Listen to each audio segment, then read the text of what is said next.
Hello everyone, welcome back. तो एक नई क्लास में आपका स्वागत है और आज हम लोग काइनेटिक थ्योरी ऑफ गैसेस में आगे बढ़ेंगे।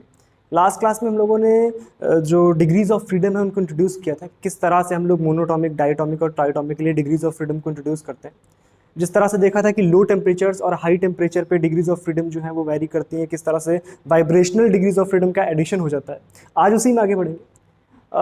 लास्ट टू लास्ट क्लास में मैंने बताया था कि किस तरह से हम लोग एवरेज एनर्जी को लिखते हैं। जब मैंने एवरेज एनर्जी का फॉर्मूला लिखा था तो कुछ इस तरह से था कि that E bar is equal to for three dimensional E bar is equal to 3/2 kT। याद है 3/2 kT, है ना। या के क्या था, Boltzmann constant.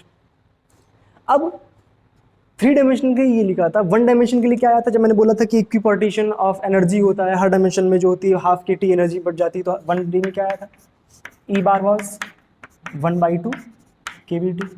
That was in 1 dimension. This was called equipartition of energy.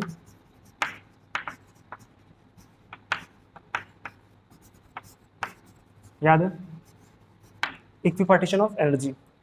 तो अब खुद ये समझो कि अगर एक डायमेंशन में एनर्जी जो है वो हाफ kBT है, तो हमारे पास अगर डिग्रीज ऑफ फ्रीडम, अब देखो डिग्रीज ऑफ फ्रीडम ये तो है नहीं कि कुछ लिमिटेड है, मतलब 3 तक ही सीमित है ना। अगर हम मॉलिक्यूल को चेंज करते हैं, अगर हम मोनोटॉमिक से डायटॉमिक में मूव करते हैं, डिग्रीज ऑफ फ्रीडम बदल जाती है। For monoatomic degrees of freedom कितनी बताई थी मैंने, 3, ठीक है। और टेम्परेचर बढ़ाने पर भी मोनोटॉमिक की जो डिग्रीज ऑफ फ्रीडम थी वो नहीं बढ़ रही थी, क्योंकि इसमें vibrational degrees of freedom add नहीं हो रहे थे। लेकिन डायटॉमिक के केस में डिग्रीज ऑफ फ्रीडम कितनी थी, 5। लेकिन अगर टेम्परेचर की वैल्यू ग्रेटर देन 500 केल्विन हो जा रही थी, तब जो डिग्रीज ऑफ फ्रीडम हो रही थी वो कितनी हो रही थी, 7 in the case of diatomic. और ट्राइटॉमिक के केस में कितना हो रहा था, 6। और इस टेम्परेचर के बाद 8। मैंने क्या बताया था, 2 बढ़ा दो, ठीक है। मतलब एक जो वाइब्रेशनल मोड होता है उसमें 2 डिग्रीज ऑफ फ्रीडम बढ़ जाती है। तो जैसे ही हमने टेम्परेचर बढ़ाया तो एक वाइब्रेशनल मोड एक्टिव हो गया, और वाइब्रेशनल मोड एक्टिव होने के साथ में ही 2 डिग्रीज ऑफ फ्रीडम का एडिशन हो जाता है, ठीक है। जनरली डिग्रीज ऑफ फ्रीडम को हम लोग दिखाते हैं F से, ठीक है। This is the notation, this is the standard notation for degrees of freedom. अब एक डायमेंशन में अगर एनर्जी हाफ kBT थी, तो F डायमेंशन का मतलब क्या हो गया, F डिग्रीज ऑफ फ्रीडम का मतलब क्या हो गया कि वो पार्टिकल F डायरेक्शंस में अपने पास एनर्जी रख सकता है। दैट मीन्स उसकी जो टोटल एनर्जी होगी, average energy of that particle, that will be, या टोटल एनर्जी भी लिख सकते हो, E is equal to F/2 kBT, right. एक डायमेंशन में हाफ kBT, तो F डायमेंशन में F/2 kBT। This is the total energy of a particle जिसके पास जो डिग्रीज ऑफ फ्रीडम है वो F है। क्या मेरी बात क्लियर है, कोई दिक्कत है यहां तक, पक्का बात क्लियर है। तो अगर हमें एवरेज एनर्जी पता है तो हम बहुत सारी चीज़ों को कैलकुलेट कर सकते हैं। लाइक अभी हम लोग आगे देखेंगे स्पेसिफिक हीट किस तरह से कैलकुलेट करते हैं। अगर हमें डिग्रीज ऑफ फ्रीडम पता है या उसकी एनर्जी पता है, तो सिंपली डिग्रीज ऑफ फ्रीडम से हम लोग बहुत सारी चीज़ें कैलकुलेट कर सकते हैं। अब वही हमारा देखने का मेन मोटो है, ठीक है। तो आई होप यहाँ तक की बात समझ आ गई है, इसको उतारो फिर हम लोग बढ़ते हैं आगे। तो आई होप यहाँ तक की बातें क्लियर हो गई होंगी। अब हम देखते हैं कि स्पेसिफिक हीट को किस तरह से इंट्रोड्यूस करते हैं। First of all specific heat का मतलब समझना बहुत जरूरी है, स्पेसिफिक होता क्या है एक्चुअल में, ठीक है। तो स्पेसिफिक हीट है ना, हीट तो समझते हैं क्या होता है ना, कि किसी भी जो हमारे पास ऑब्जेक्ट, कोई भी एक ऑब्जेक्ट है, वो कितना ज़्यादा एनर्जी रख रहा है अपने पास, that is kind of heat. मतलब कुछ कुछ रिलेट करते हैं हम लोग हीट को एनर्जी से, कि जितनी ज़्यादा एनर्जी है उसके पास, उसी अमाउंट में उसके पास कुछ हीट होगी, है ना। तो बेसिकली स्पेसिफिक हीट क्या होता है,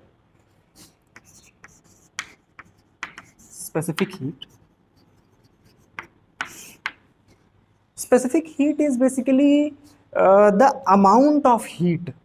वो एक हीट का वो अमाउंट होता है स्पेसिफिक हीट, जो कि किसी एक पर्टिकुलर सब्सटेंस, आप सब्सटेंस कोई भी आप ले सकते हो, उसका 1 किलोग्राम लो, मान लो ये हमने सब्सटेंस लिया, ठीक है। इसका 1 kg लो, ठीक। इस 1 kg सब्सटेंस का 1 डिग्री सेंटीग्रेड या 1 डिग्री सेल्सियस आप टेम्परेचर बढ़ा दो, तो इस टेम्परेचर को बढ़ाने के लिए उसमें जितनी हीट सप्लाई करनी पड़ेगी that is called specific heat.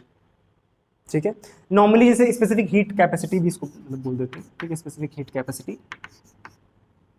तो नॉर्मल अगर हीट कैपेसिटी की बात करी जाए, नॉर्मल हीट कैपेसिटी या सिंपल हीट कैपेसिटी क्या होती है, तो heat capacity is simply the heat required to increase the temperature of a substance by 1 degree Celsius. लेकिन अगर उसमें स्पेसिफिक वर्ड ऐड हो रहा है, स्पेसिफिक हीट कैपेसिटी बोली जा रही है, तो वहां पर जो उसका अमाउंट होगा उसको भी हम फिक्स कर देंगे, दैट विल बी 1 kg।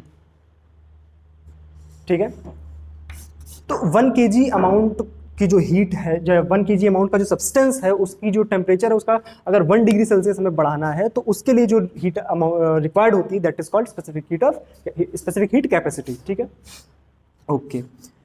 अब इसको दो तरह से हम लोग बढ़ा सकते हैं। मान लो हमारे पास कोई एक सब्सटेंस दिया हुआ, कोई भी एक सब्सटेंस है, ठीक है, ये कोई सब्सटेंस है, इसका हमें टेम्परेचर बढ़ाना है 1 डिग्री सेल्सियस। लेकिन मान लो हमारे पास एक ही कंटेनर था, इसमें गैस भरी हुई है। अब इस गैस के टेम्परेचर को, अगर मान लो यहाँ पे 1 kg गैस है, ठीक है, 1 kg गैस है, इसका टेम्परेचर में 1 डिग्री सेल्सियस बढ़ाना है, इसका टेम्परेचर में 1 डिग्री सेल्सियस बढ़ाना है।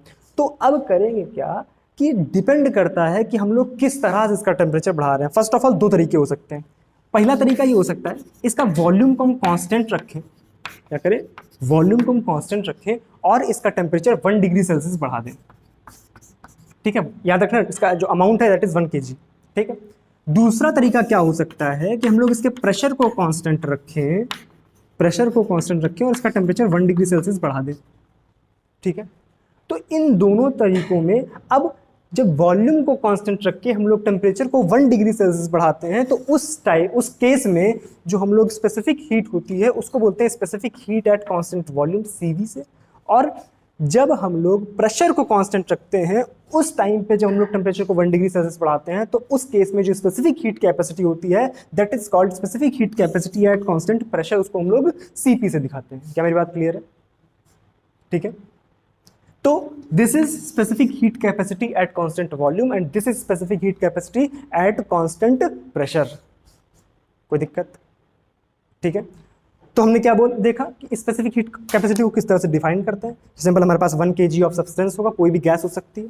ठीक है, उसका टेम्परेचर, जनरली हम लोग गैसेस की बात करते हैं, तो 1 kg ऑफ गैस है। ठीक है, उसका टेम्परेचर हमने 1 डिग्री सेल्सियस बढ़ाया, उसमें जो हीट रिक्वायर हुई दैट इज स्पेसिफिक हीट। ठीक है, अब उसको हम लोग दो तरीकों से बढ़ा सकते थे, एक तो उसका वॉल्यूम कांस्टेंट रखते हुए, दूसरा उसका प्रेशर कांस्टेंट रखते हुए। वॉल्यूम कांस्टेंट रखते हुए अगर हमने बढ़ाया है तो उसको बोलेंगे specific heat capacity at constant volume, लेकिन अगर हमने प्रेशर कांस्टेंट रखते हुए बढ़ाया है तो उसको बोलेंगे specific heat capacity at constant pressure. बात क्लियर? ठीक है, अब बेसिकली इनको कैलकुलेट किस तरह से करते हैं। जो specific heat capacity at constant volume है CV,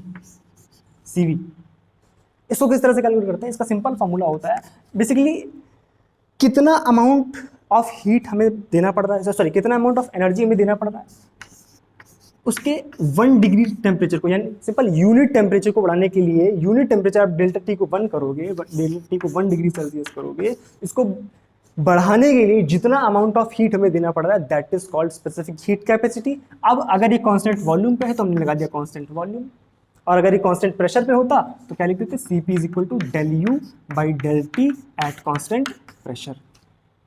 कोई दिक्कत? U क्या है यहाँ पे? Total energy. अभी हम लोगों ने टोटल एनर्जी किसी भी एक गैस के लिए कैलकुलेट करी थी, वो कितनी आई थी? E was equal to F/2 kBT, या इसी को हम लोग U भी लिख सकते हैं। ठीक है, तो इसका मतलब क्या है, अगर हमें CV निकालना है, तो हम सिंपली क्या करेंगे, इसको T के रेस्पेक्ट में डिफरेंशिएट कर देंगे कांस्टेंट वॉल्यूम। तो क्या आ जाएगा हमारे पास, इसको T के रेस्पेक्ट में डिफरेंशिएट करो, क्या आ जाएगा, F/2 kB। T का डिफरेंशिएशन 1, यानी CV जो होता है वो किस तरह से निकालते हैं, F/2 kB। बात क्लियर है? CP का फॉर्मूला किस तरह से निकालते हैं? जब भी हम लोग देखते हैं कि CP और CV मतलब हमारे पास जो specific heat at constant volume और specific heat at constant pressure होता है, इसमें एक रिलेशन होता है। क्या रिलेशन होता है? CP minus CV is equal to R। This relation is derived in simply thermodynamic relations, will derive that. अभी नहीं, थर्मोडायनेमिक रिलेशंस में हम लोग इसको डेराइव करेंगे किस तरह से ये आता है। ठीक है। या अगर कोई प्रॉब्लम हो तो अभी हम लोग डिराइव कर सकते हैं, कोई दिक्कत नहीं, बट कोशिश ये करेंगे थर्मोडायनेमिक रिलेशंस में जब इसकी प्रॉपर क्लास करेंगे तब हम लोग इसको डिराइव करेंगे, ठीक है। तो फर्स्ट ऑफ ऑल अभी सिंपल आप इतना रखो कि रिलेशन आपने बेसिक क्लासेस में पढ़ा होगा किस तरह से इसको निकालते हैं या क्या होता है, हम लोग आगे चल के इसको डिराइव कर सकते हैं। C P minus C V is equal to R, हमें पता है सी वी की वैल्यू क्या है, सी पी की वैल्यू हम यहाँ से कैलकुलेट कर सकते हैं, C P is equal to R plus C V. C V क्या हमारे पास F by two K B, F by two K B, F by two K B. अब देखो ध्यान से, के बी आर थोड़ा सा कंफ्यूजन है यहाँ पे, देखो क्या कंफ्यूजन है। जब भी हम लोग बात करते हैं, देखो ध्यान से, जब भी हम लोग बात करते हैं एनर्जी की तो हमने लिखा E is equal to F by two K B T, ठीक है, F by two K B T. ये एनर्जी किसकी है, ये एनर्जी है एक मॉलिक्यूल की, this is the energy of a molecule, this is the energy of a molecule. लेकिन अगर हम बात करेंगे कि एक मोल की एनर्जी किस तरह से निकालेंगे, एक मोल की एनर्जी निकालने के लिए क्या करेंगे, नंबर ऑफ मॉलिक्यूल्स का इसमें डिवाइड करा देंगे, सॉरी मल्टीप्लाई करा देंगे, ठीक है। तो हमारे पास अगर एक मॉलिक्यूल की एनर्जी है तो हमें एक मोल की एनर्जी निकालने के लिए क्या करेंगे कि वही जो अवोगाड्रो नंबर होता है उसका सिंपल इसमें मल्टीप्लाई करा देंगे एन का, ठीक है, एन का मल्टीप्लाई। तो सिंपल होता क्या है कि K B into N, this will become gas constant R. तो हमारे पास जो E आ जाएगा, E will become E is equal to F by two R T. बात समझ आ रही क्या किया मैंने, कि अगर हमारे पास एक मॉलिक्यूल है, एक मॉलिक्यूल है तो उसकी एनर्जी लिखेंगे simple F by two K B T. लेकिन अगर हमारे पास कोई भी मान लिया जाए कि एक मोल में बात करें तो एक मोल में कितने नंबर ऑफ मॉलिक्यूल्स होते हैं, कितने नंबर ऑफ एटम्स होते हैं, एन, एन क्या है एवोगाड्रो नंबर, ठीक है, वही 6.023 इंटू 10⁻23 इतने एटम्स हैं या इतने मॉलिक्यूल्स हैं। तो सिंपली हमने इसको ऐसे मल्टीप्लाई करा दिया और के बी इंटू एन मल्टीप्लाई होकर बन जाता है गैस कॉन्स्टेंट आर। तो हमारे पास फॉर्मूला क्या बन गया, ई का फॉर्मूला क्या बन गया, F by two R T.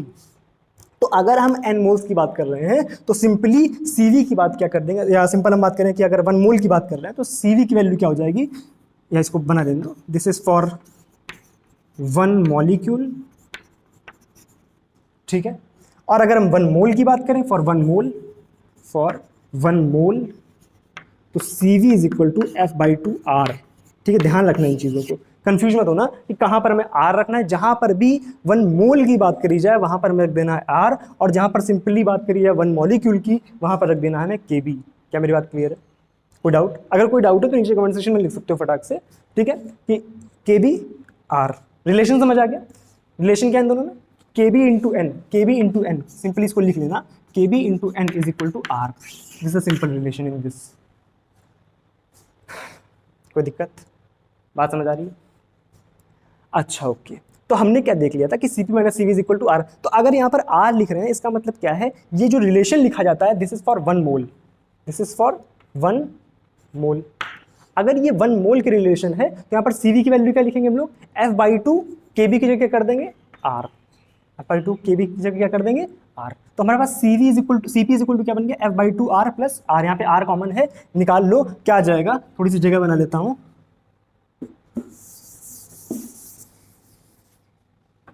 क्या जाएगा Cp की value, Cp is equal to F by two plus 1 बाहर R, this is the value of Cp। और CV क्या था, एफ बाई टू R। बात क्लियर है, क्या मेरी बात क्लियर है?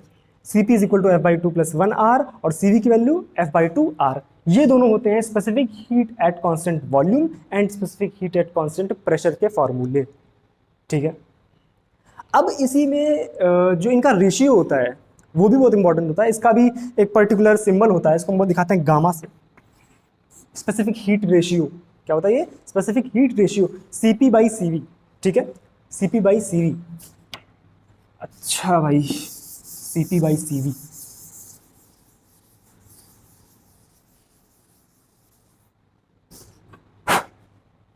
देखो मैंने बताया कि स्पेसिफिक हीट ऑफ कैपेसिटीज जो है, स्पेसिफिक हीट कैपेसिटीज उनका रेशियो क्या होता है, गामा, ठीक है। स्पेसिफिक हीट रेशियो इसको हम दिखाते हैं Cp बाई CV से, Cp बाई CV से।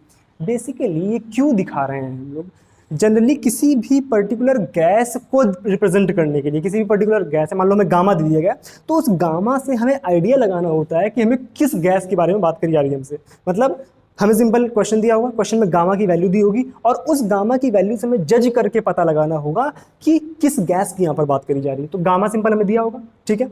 इसका मतलब है सीपी बाई सीवी का रेशियो दिया होगा, और सीपी बाई सीवी का रेशियो क्या हो गया, सीपी क्या है f/2 + 1 बाहर r, और ये क्या है f/2 r, ठीक है। r ने r को मार दिया, क्या बचा यहाँ पर f/2, अब f/2 क्या हो गया 1 + 1 अपॉन f/2 यानी 2/f। तो ये होता है गामा का फॉर्मूला। गामा का फॉर्मूला क्या होगा 1 + 2/f। अच्छा एक बात सोचो, क्या हमें f पता है किसी भी एक पर्टिकुलर गैस के लिए? f की वैल्यू में पता है, f क्या होता है हमारे पास डिग्रीज ऑफ फ्रीडम, ये हमको सिंपल पता है। तो फॉर मोनोटॉमिक, डायोटॉमिक, ट्राइटॉमिक सबके लिए हमें पता है f की वैल्यू। अच्छा भाई ठीक भाई, कोई दिक्कत नहीं भाई।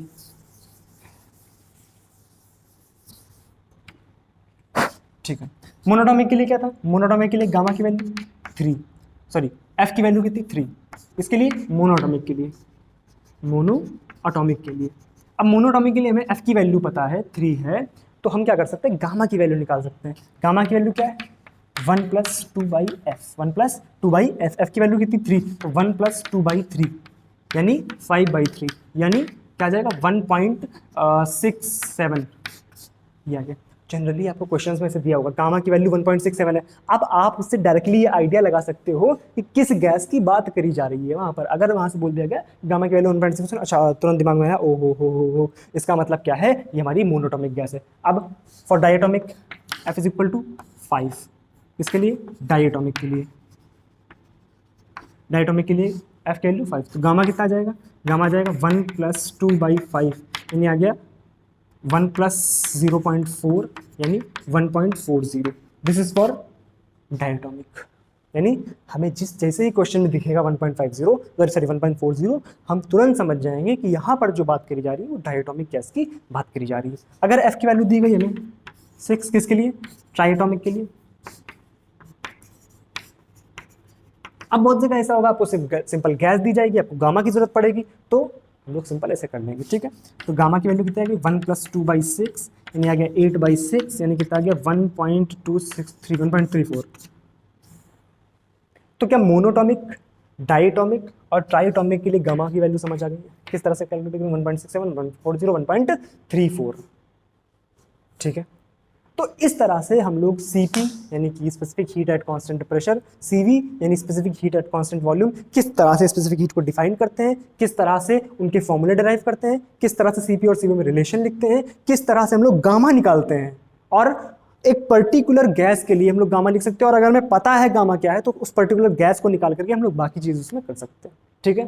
तो आई होप यहाँ तक की बात क्लियर हो गई होगी। अगर इसमें कोई डाउट है नीचे कमेंट सेक्शन में लिख सकते हो, वरना उतारो इसको। तो आई होप यहाँ तक की बात आपको क्लियर हो गई होगी। अब आगे बात करते हैं हम लोग। हमने अभी तक एक गैस, पर्टिकुलर एक गैस हमें दी गई है, उसमें एन मोल्स हैं, कुछ भी हमें करना है, तो हमें सब कुछ पता हो गया, ठीक है। हमने स्पेसिफिक हीट ऑफ कैपेसिटीज जो थी वो लिखी कि सिंपल किस तरह से लिखते हैं हम लोग कि Cp = F/2 + 1 बाहर R, ये एक मोल के लिए बात कर रहे थे हम लोग, ठीक है।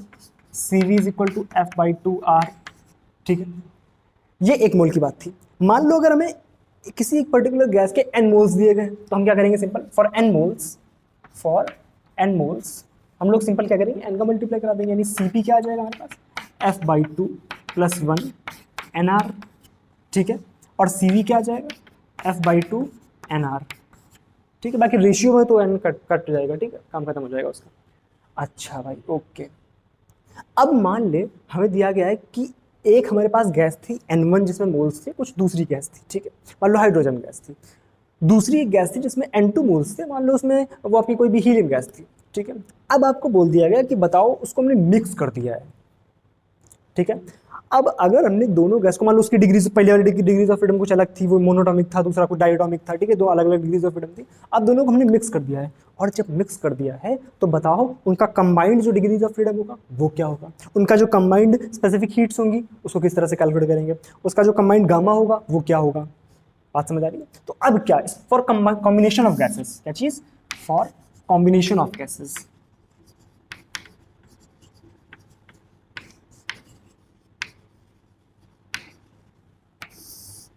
For combination of gases. मान ले एक कंटेनर में जो गैस है उसमें N1 मोल्स हैं, ठीक है, और उसकी डिग्रीज ऑफ फ्रीडम है F1, दूसरा एक कंटेनर है जिसमें N2 मोल्स ऑफ गैसेज हैं और उसका जो डिग्रीज ऑफ फ्रीडम है दैट इज N2।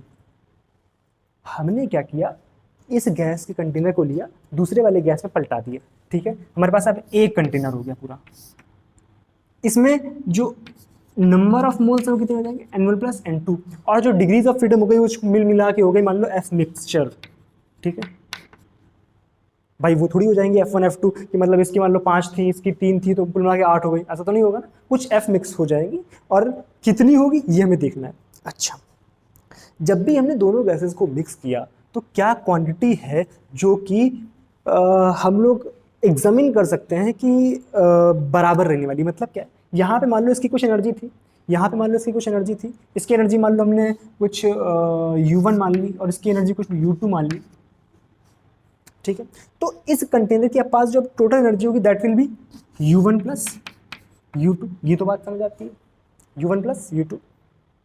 क्या इसकी एनर्जी हम सेपरेटली लिख सकते हैं, इसकी एनर्जी हम सेपरेटली लिख सकते हैं, टोटल एनर्जी हम सेपरेटली लिख सकते हैं? क्या हम इक्वेशन कुछ बना सकते हैं? बिल्कुल बना सकते हैं। देखो ध्यान से, U1 plus U2, U1 plus U2 कितना आ जाएगा हमारे पास, U1 प्लस U2 आ जाएगा हमारे पास। इसकी एनर्जी F1/2 N1R प्लस इसकी एनर्जी कितनी आ जाएगी, F2/2 N2R। ठीक है, that will be equal to U mixture. U mixture की एनर्जी कितनी है, F mix/2 N1 plus N2 बाहर R। कोई दिक्कत है यहाँ तक? पक्का? 2 कैंसिल हो गया, R कैंसिल हो गया। ठीक है, यहाँ तक कोई दिक्कत? अच्छा, U1 प्लस U2 निकाला। अच्छा, क्या बना यहाँ से हमारे पास, यहाँ से हमारे पास बना है F mix N1 plus N2 is equal to, इधर शायद आपको दिख नहीं रहा होगा, मैं इधर लिख देता हूँ,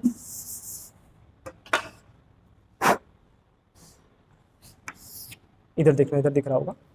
क्या आ जाएगा वहां से, F mix N1 plus N2 is equal to F1 N1 plus F2 N2, F1 N1 plus F2 N2। सही है, यहाँ से F मिक्सचर कितना आ गया, F1 N1 plus F2 N2 upon N1 plus N2। ये होगा उस मिक्सचर वाला जो गैस है, जो गैस मिक्स हो चुकी है, उसके लिए कंबाइंड डिग्रीज ऑफ फ्रीडम।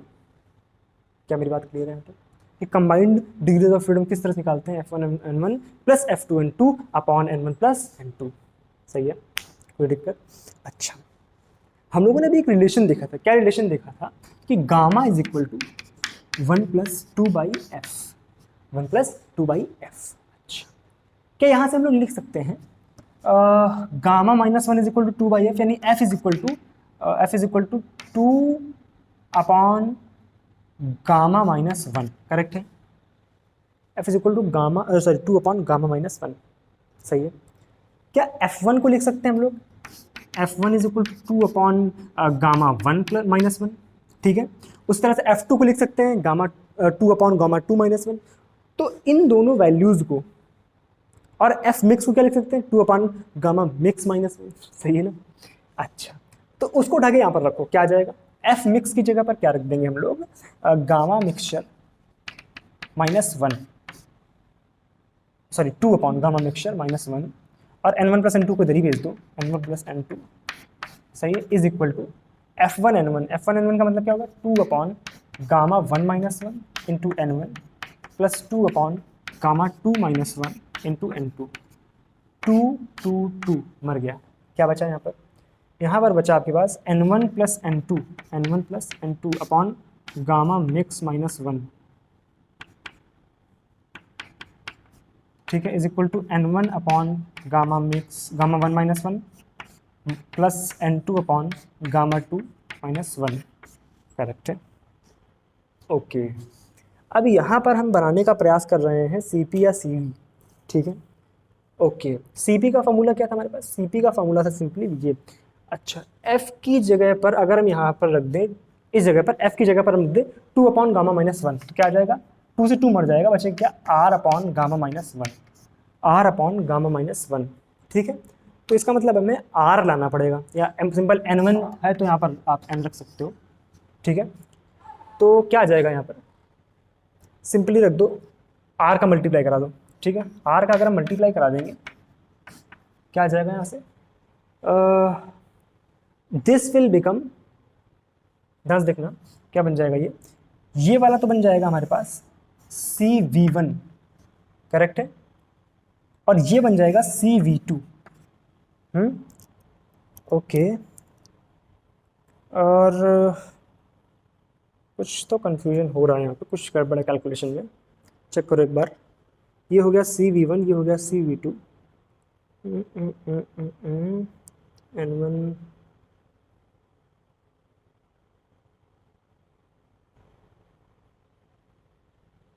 या एक काम करो simply,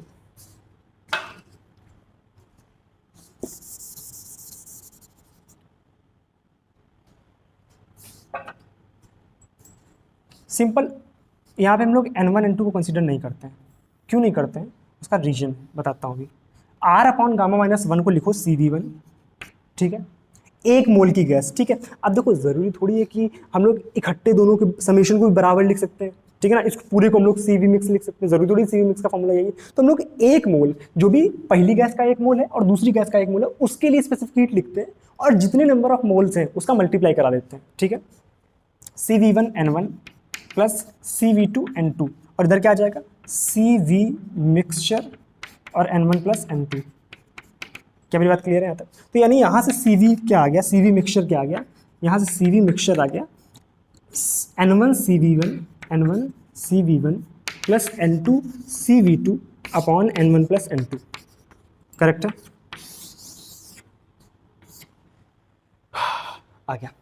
N1 CV1 plus N2 CV2 upon N1 plus N2, this is the formula for CV mixture, यानी हमारे पास specific heat capacity at constant volume है, उसका मिक्सचर जो होगा, जो मतलब जो हमारे पास जो भी मिक्सचर है उसके लिए जो CV आएगा उसकी वैल्यू ये आ जाएगी। सिमिलरली आप CP का फॉर्मूला डिराइव कर सकते हो, और सेम फॉर्मूला कुछ इस तरह से आ जाएगा, मैं डिराइव नहीं कर रहा हूँ उसको। तो CP मिक्स जो होगा सिमिलरली आ जाएगा, सारी वैल्यूज रखोगे फिर से आ जाएगा N1 CP1 plus N2 CP2 upon N1 plus N2, सही है। CV मिक्स आ गया, CP मिक्स आ गया, ठीक है। क्या हम यहाँ से गामा मिक्सचर निकाल सकते हैं, क्या हम यहाँ से गामा मिक्सचर निकाल सकते हैं? क्या आएगा देखो ध्यान से, दोनों को करना क्या है, डिवाइड। तो गामा मिक्सचर क्या आ जाएगा, gamma mix is equal to CP mix upon CV mix, ठीक है। तो गामा मिक्सचर क्या आ गया यहाँ से, देखो N1 CP1 plus N2 CP2 क्या आ जाएगा, N1 CP1 plus N2 CP2 upon N1 CP1 sorry CV1 plus N2 CV2, this is the gamma mixture. क्या यहाँ तक बातें क्लियर है? हमने किस तरह से दो गैसेस में, एक N1 मोल्स की जिसकी डिग्रीज ऑफ फ्रीडम F1 है और दूसरी गैस जिसके नंबर ऑफ मोल्स N2 है और उसकी जो डिग्रीज ऑफ फ्रीडम है दैट इज N2, उन दोनों को हमने आपस में मिला दिया। फिर हमने देखा कि उसका जो कंबाइंड डिग्रीज ऑफ फ्रीडम है वो कितना आएगा, उसके लिए जो कंबाइंड गामा है, जब मिक्सचर है गामा है उसको वो कितना आएगा। फिर उसके बाद हम लोगों ने देखा कि CP और CV क्या आएगा, सॉरी उसके बाद हम लोगों ने देखा गामा मिक्सचर कितना आएगा, ठीक है। पहले हम लोगों ने CV डिराइव किया, सिमिलरली CP आ जाएगा मिक्सचर का, फिर उसके बाद मिक्सचर का गामा आ जाएगा। क्या यहाँ तक बातें क्लियर है? कोई कन्फ्यूजन है यहाँ तक? पक्का? अगर कोई डाउट है तो बस कमेंट सेक्शन में लिख दो, ठीक है। चलो उतारो उसको। तो आई होप यहाँ तक की बातें समझ आ गई होंगी। अब आज की क्लास में इतने ही रखते हैं, अगली क्लास में मिलेंगे। अगली क्लास में हम लोग जो रियल गैसेस है उसकी थोड़ी सी बात करेंगे, और रियल गैसेस के बाद में हम लोग जो मीन फ्री पाथ है उसको किस तरह से कैलकुलेट करते हैं किसी भी एक पर्टिकुलर गैस के लिए, उसको हम लोग निकालेंगे। तो आज की क्लास में अगर कोई डाउट है तो बता देना, अगर टेलीग्राम ग्रुप पे नहीं हो तो उस पर आ जाना, ठीक है। उसका लिंक डिस्क्रिप्शन में दिया गया है, वहाँ से आप लोग नोट्स भी डाउनलोड कर सकते हो, ठीक है। अभी इसके नोट्स मैंने अपलोड नहीं किए, इसके नोट्स मैं अपलोड कर दूंगा, इसके नोट्स बिल्कुल कंप्लीट हैं। अगली क्लास में इसके नोट्स अपलोड कर दूंगा, ठीक है। तो चलो मिलेंगे अगली क्लास में, तब तक के लिए thank you so much, bye bye.